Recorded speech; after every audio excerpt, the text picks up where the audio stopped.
राधे राधे मेरे प्यारे भाइयों बहनों माताओं व बंधुओं, संस्कार की बातें चैनल में आपका स्वागत है। बंधुओं, आज सावन मास में मंगलवार के दिन मैं आपको सुना रही हूँ मंगला गौरी व्रत की कथा और मंगला गौरी व्रत करने से क्या फल प्राप्त होता है। और जो मनुष्य मंगला गौरी व्रत नहीं कर पाते, केवल मंगला गौरी की कथा सुनते हैं, तो उनसे उन्हें किस फल की प्राप्ति होती है। बंधुओं, सावन मास में जितने भी मंगलवार आए उस दिन मंगला गौरी व्रत किया जाता है। बंधुओं, यदि आपने हमारे YouTube चैनल संस्कार की बातें अब तक सब्सक्राइब नहीं किया तो जरूर करें और बेल आइकन दबाना ना भूलें, ताकि आपको हमारी आने वाली सभी वीडियोस की जानकारी सबसे पहले हो सके। बंधुओं, कथा को पूरी सुनने के बाद कमेंट बॉक्स में जय मंगला गौरी जरूर लिखें। बोलो मंगला गौरी की जय हो। बंधुओं, मंगला गौरी व्रत करने से वैधव्य का नाश होता है। विवाह के बाद 5 वर्ष तक इस व्रत को करना चाहिए। इस व्रत का नाम मंगला गौरी है। यह व्रत ताप का नाश करने वाला है। विवाह के बाद पहले मंगलवार के दिन इस व्रत को आरंभ करें। पुष्प मंडप का निर्माण कर उसे कदली स्तंभों से शोभित करना चाहिए। उसे अनेक प्रकार के सुंदर वस्त्रों और फलों से सजाना चाहिए। मंडप में देवी की सोने की प्रतिमा बनवाकर स्थापित करनी चाहिए। यदि सोने की प्रतिमा बनवाने की शक्ति ना हो तो अपनी शक्ति अनुसार किसी अन्य धातु की प्रतिमा बनवाकर स्थापित करें। इसके बाद उस प्रतिमा का अर्चन करना चाहिए। उस मंगला गौरी की प्रतिमा का 16 उपचारों, 16 दूर्वा दलों से और 16 चिड़चिड़ा दलों से, 16 चावल और 16 चने की दाल के दानों से अर्चन करना चाहिए। 16 बत्तियों का एक दीपक होना चाहिए अथवा 16 दीप जलाकर भक्ति द्वारा दही चावलों का नैवेद्य समर्पण करना चाहिए। देवी की मूर्ति के पास सिल लोढ़ा रखना चाहिए। इस तरह 5 वर्ष तक व्रत करना चाहिए। फिर उद्यापन करके माता को बायना देना चाहिए। अब बायना के संबंध में सुनो। मंगला गौरी की एक पल सोने की प्रतिमा बनवानी चाहिए या आधे पल या आधे से आधे पल की प्रतिमा बनवानी चाहिए।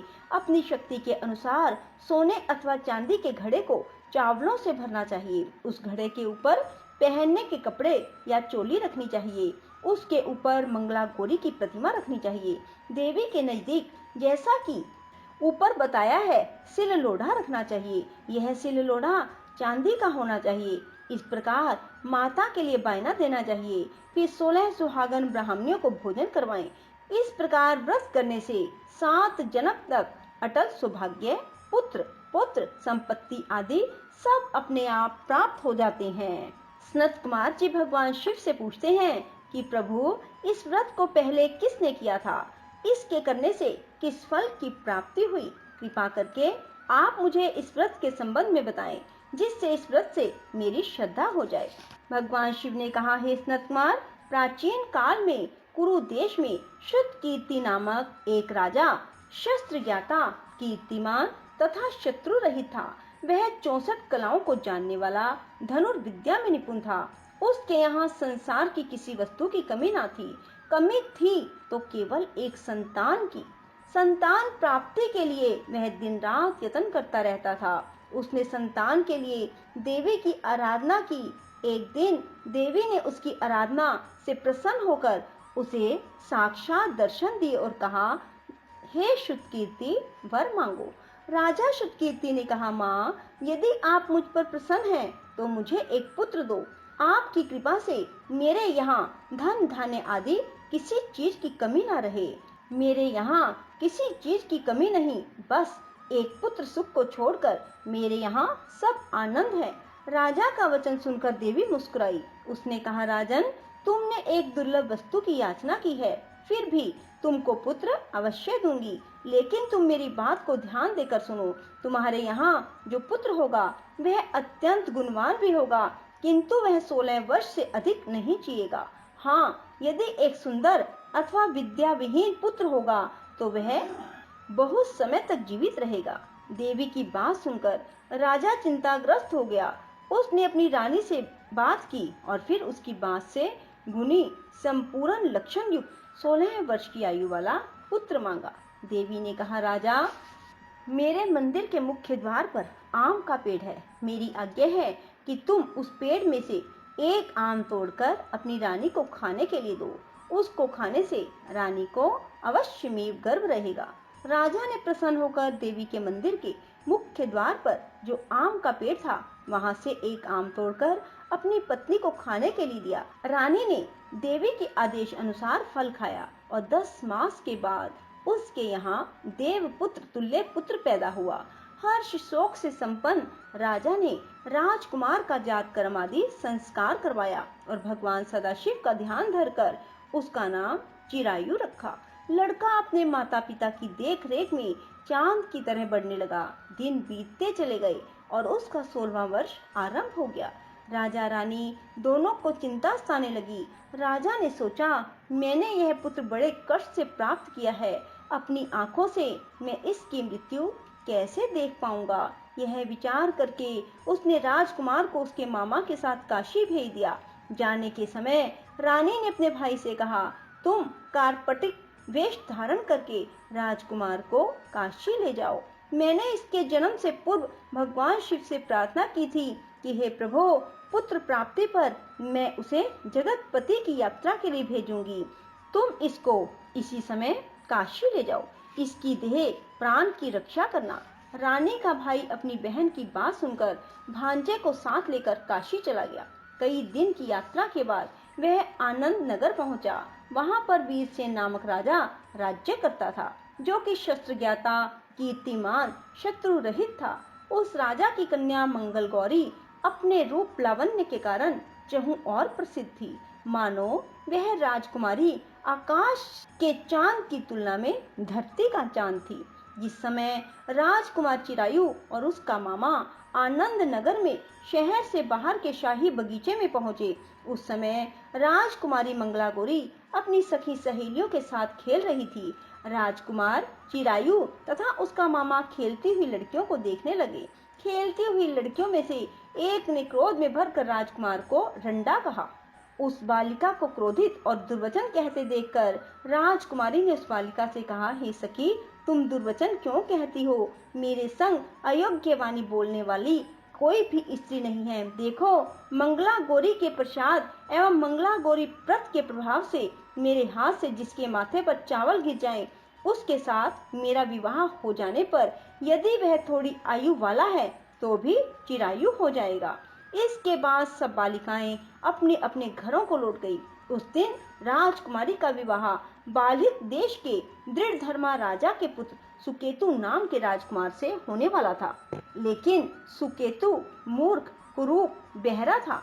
वर पक्ष वाले उसकी बजाय विवाह मंडप में अन्य अच्छा वर ले जाने की इच्छा प्रकट कर चुके थे। विवाह के पश्चात सुकेतु के बजाय प्रस्तुत वर को भगा दिया जाएगा और सुकेतु बालिक देश को अपनी पत्नी लेकर लौट जाएगा। ऐसा विचार करके वर पक्ष के कुछ आदमी चिरायु के पास जाकर उसके मामा से कहने लगे, यह बालक तुम हमें दे दो। इसके द्वारा हमारा कार्य सिद्ध होने वाला है। इस भूमि पर परोपकार जैसा अन्य कोई धर्म नहीं है। उन लोगों की बात सुनकर चिरायु का मामा प्रसन्न हो गया, क्योंकि वह बगीचे में मंगला गौरी की बात सुन चुका था। उसने वर पक्ष वालों से कहा, आप लोग इस लड़के को क्यों चाहते हैं? विवाह के लिए वस्त्र, गहने आदि तो मांगे जा सकते हैं, लेकिन कोई वर थोड़े ही मांगा जाता है। फिर भी मैं आपकी बात रखता हुआ लड़का आपको दे रहा हूँ। वर पक्षीय जन राजकुमार चिरायु को विवाह मंडप में ले गए और विवाह कार्य सिद्ध हो गया। जब शपथपदी आदि कार्य होने के बाद रात में राजकुमार मंगला गौरी के साथ सोया, तभी उसका 16वां वर्ष समाप्त हो रहा था। ठीक उसी समय काल सांप के रूप में वहां आया। संयोगवश उसी समय राजकुमारी की नींद खुल गई और वह सांप को देखकर मारे भय के कांपने लगी।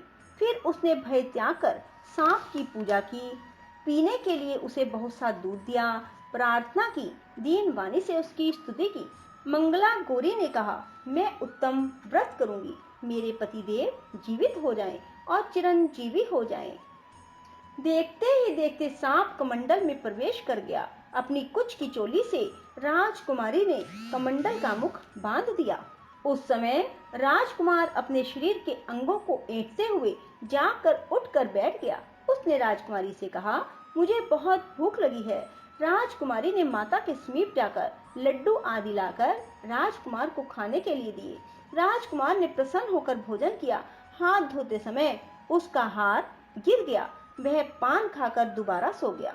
उसके सोने के बाद राजकुमारी कमंडल को बाहर फेंकने के लिए गई, लेकिन विधि के विधान से बाहर जाते समय चमकते हुए हार की चमक देखकर चकित रह गई। उसने घर में स्थित हार को अपने गले में पहन लिया। थोड़ी रात बाकी रहने पर चिरायु का मामा आकर उसे ले गया। चिरायु के जाने के बाद वर पक्षीय जन सुकेतु को वहां ले आए। मंगला गौरी ने जब सुकेतु को देखा तो कहा, यह मेरा पति नहीं है। इस पर वर पक्षीय जनों ने राजकुमारी से कहा, हे देवी, यह तुम क्या कह रही हो?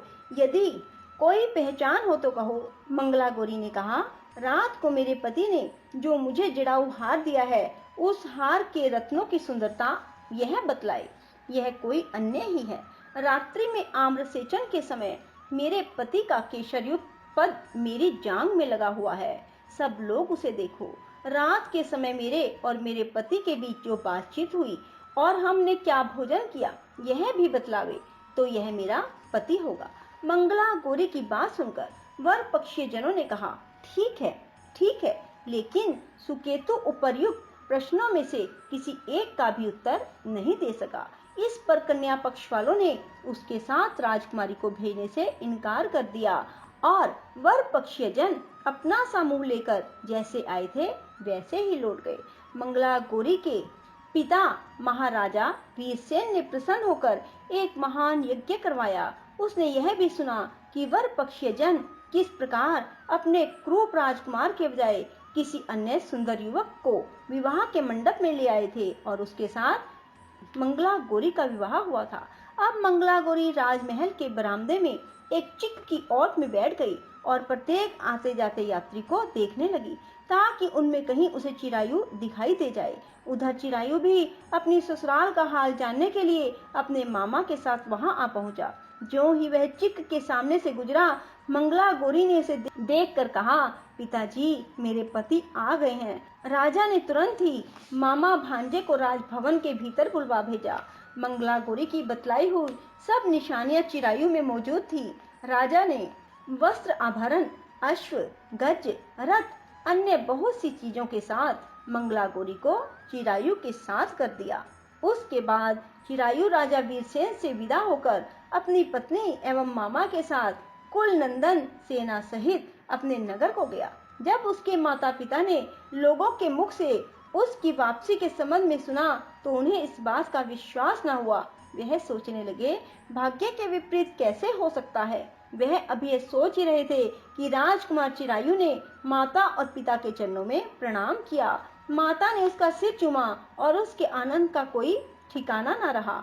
फिर उसने पुत्रवधू को अपनी गोदी में बिठाकर उससे उसका हाल चाल पूछा।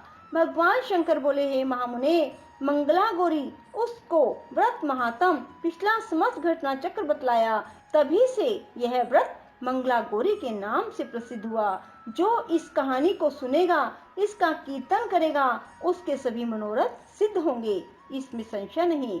जो मनुष्य भी मंगला गौरी की इस कथा को सुनते हैं, उनके सभी कार्यों की सिद्धि हो जाती है। बोलो मंगला गौरी की जय हो, शिव शंकर भोलेनाथ की जय हो।